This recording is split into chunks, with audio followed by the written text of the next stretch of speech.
দিন দিন ফুচকার দাম যে হারে বেড়ে চলেছে, তাই ভাবলাম চলো আজ বাড়িতেই ফুচকা বানিয়ে ফেলি।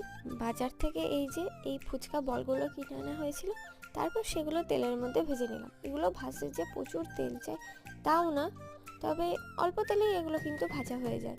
বাইরে তো ফুচকা খেয়ে পোষায় না, তাই ভাবলাম চলো আজ বাড়িতে ফুচকা বানিয়ে একদম মন প্রাণ ভরে ফুচকা খাবো। আমি এখানে আলু সেদ্ধ করে নিয়েছি, তার মধ্যে বাড়ির তৈরি একদম ভাজা মশলা, গাজর, শশা কুচি, পেঁয়াজ কুচি, ধনেপাতা কুচি দিয়ে আলুটা মেখে নিয়েছিলাম। আর তারপর দিয়েছিলাম একটু বেশি করে বিট লবণ, নর্মাল সল্ট আর একটু সর্ষের তেল।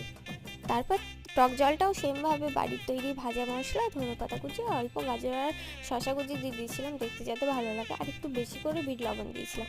আমার ফুচকা এখন রেডি, দেখতে পাচ্ছ? আমার তো এখনই জিভে জল চলে আসছে। এইভাবে বাড়িতে বানালে বাইরে গিয়ে আর ফুচকা খেতে হবে না।